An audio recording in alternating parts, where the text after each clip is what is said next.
మనం జూలై నెల 2026 ఎట్లా ఉంటుంది వృషభ రాశి వాళ్ళకి అనేది చూద్దాం. ఇప్పుడు బేసిక్ గ్రహచారం ఎట్లా ఉంది అంటే మనకి సూర్యుడు మిథున రాశిలో ఉంటున్నారు, బుధుడేమో వక్రంగా కర్కటక రాశిలో ఉంటున్నారు, గురువు ఏమో కర్కటక రాశిలోనే ఉంటున్నారు, శుక్రుడేమో కర్కటక రాశిలో ఉంటున్నారు, కేతు మనకి సింహరాశిలో ఉంటున్నారు, రాహు మనకి కుంభరాశిలో ఉంటున్నారు, శనీశ్వరుడు మీన రాశిలో ఉంటున్నారు, మంగళుడేమో వృషభ రాశిలోనే ఉంటున్నారు. సో ఇప్పుడు మేజర్ చేంజెస్ ఏంటి ఈ నెల అన్నది చూస్తే మనకి సూర్యుడు 17వ తారీఖున ఇక్కడికి వచ్చేస్తున్నారు కర్కటక రాశికి. అదేలాగా 7వ తారీఖున మళ్ళీ మిథున రాశికి వెళ్ళిపోతున్నారు. బుధుడు వక్రంగానే ఉంటున్నారు. 24వ తారీఖున వక్ర నివృత్తి అవుతున్నారు. అదేలాగా శుక్రుడేమో ఇక్కడికి వచ్చేస్తున్నారు సింహరాశికి 4వ తారీఖున. 4వ తారీఖు నుంచి 7వ తారీఖు వరకు కాషన్ అన్నది ఒకటి ఇచ్చాను, ఎందుకంటే కేతుతో పాటు ఉండడం. అదేలాగా మనకి ఇక్కడేమో చంద్రుడు రాహుతో పాటు ఉంటారు కాబట్టి ఆ టైం కాషన్. అదేలాగా 16వ తారీఖు నుంచి 19వ తారీఖు వరకు కాషన్ అని రాశాను, ఎందుకంటే ఆ టైంలో చంద్రుడు శుక్రుడు కలిసి కేతుతో పాటు ఉండేటువంటి స్థితి సింహరాశిలో ఉంటుంది కాబట్టి కాషన్ అని చెప్పాను. అదేలాగా ఇప్పుడు శనీశ్వరుడేమో వక్రం అవుతారు 27వ తారీఖున, యాక్చువల్గా 26వ తారీఖు 27వ తారీఖున ఆయన వక్రం అవుతున్నారు. ఇదన్నమాట మేజర్ గ్రహచారం. ఇప్పుడు మనం పాజిటివ్ అయిన క్షేత్రాలు ఏమిటి వృషభ రాశి వాళ్ళకి అన్నది మార్క్ చేద్దాం, సరేనా? ఇప్పుడు మనం మార్క్ చేసేద్దాం. వృషభ రాశి వాళ్ళకి పాజిటివ్ అయిన క్షేత్రాలు: శుక్రుడు ఉన్నటువంటి 3వ స్థానం, అదేలాగా 4వ స్థానం, ఆయన చూసేటువంటి ఈ స్థానం, అదేలాగా ఈ స్థానం పాజిటివ్గా ఉండడం. గురువు ఒక దృష్టి ఉన్నటువంటి ఈ స్థానం, అదేలాగా ఈ స్థానం, అదేలాగా మనకి ఈ స్థానం పాజిటివ్ అయిన క్షేత్రాలు. అదేలాగా మనకి నెగిటివ్ అయిన విషయాలు: శనీశ్వరుడు దృష్టి ఉన్నటువంటి ఈ స్థానం మంగళుడిని చూస్తున్నారు, అది వృషభ రాశిలోనే ఉంటుంది. అదేలాగా ఆయన చూసేది 7వ స్థానం, అదేలాగా ఆయన చూసేది 10వ స్థానం. ఇదంతా మనకి బేసిక్ నెగిటివ్ అయిన విషయాలు. సో ఇవన్నీ ఇల్లు ఏమేమి ఉన్నాయో అవన్నీ మనకి పాజిటివ్ రిజల్ట్స్గా ఉంటాయి, కొన్ని నెగిటివ్గా ఉంటాయి. కాకపోతే ఇప్పుడు మేజర్గా జనరల్గా శుక్రాధిపత్యంలో ఉన్నటువంటి వాళ్ళు అందరూ వృషభ రాశి వాళ్ళు, తులారాశి వాళ్ళు, శుక్రుడు నక్షత్రమైన భరణి నక్షత్రం, పూర్వ ఫల్గుని నక్షత్రం, అదేలాగా పూర్వ భాద్రపద నక్షత్రం, ఇందులో పుట్టిన వాళ్ళందరికీ, అదేలాగా ఇప్పుడు శుక్రదశ మనకి జరుగుతుంది అన్న వాళ్ళకి ఈ టైం పీరియడ్ కాషియస్గా ఉండాలి.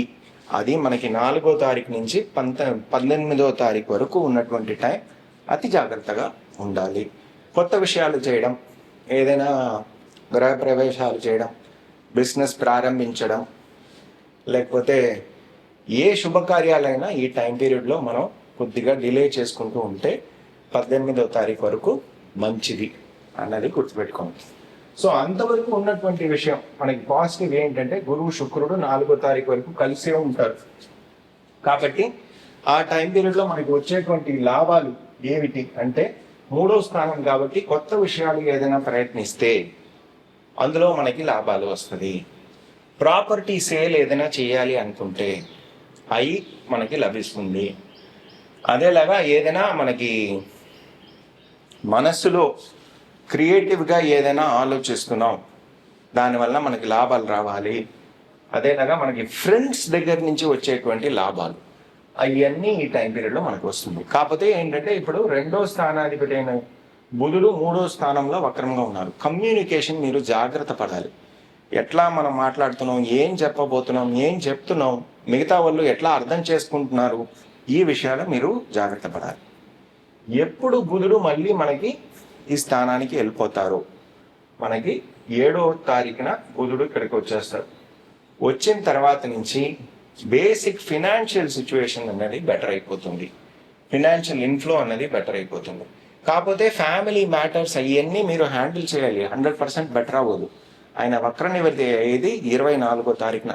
అంతవరకు కొద్దిగా అప్స్ అండ్ డౌన్స్ అన్నది ఉంటుంది, కాకపోతే బెటర్మెంట్ అన్నది మనం చూడగలుగుతాం.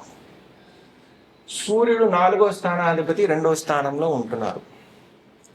సో కాబట్టి ఈ టైంలో ఈయనని ఏమో జీవకారకుడు అంటాం సూర్యుడిని జీవకారకుడు అన్నప్పుడు ఆ స్థానాన్ని ఒక ఫలాన్ని 100% ఇచ్చేటువంటి ఒక గ్రహంగా మారుతుంది. అదేలాగా 4వ స్థానమైన సింహరాశికేమో ఆయన 11వ స్థానంలో ఉంటున్నారు. కాబట్టి అన్ని లాభాలు, ఎస్పెషలీ వీళ్ళకి ఏదైనా చదువు మూలంగా, ఎడ్యుకేషన్ మూలంగా, వాహనాల మూలంగా, ప్రాపర్టీ మూలంగా వచ్చేటువంటి లాభాలు వీళ్ళకి లభిస్తుంది 7వ తారీఖు తర్వాత. అదేలాగా మనకి శుక్రుడు కేతువు కలిసిన తర్వాత మనకి 4వ తారీఖు తర్వాత ఎప్పుడు మనకి శుక్రుడు ఇక్కడికి వచ్చేస్తారో, ఇక్కడికి వచ్చిన తర్వాత నుంచి 19వ తారీఖు వరకు వీళ్ళ అమ్మగారు ఒక ఆరోగ్యం వీళ్ళు చూసుకోవాలి. కొత్త వాహనాలు కొనకూడదు, కొత్త ప్రాపర్టీ వీళ్ళు కొనకూడదు.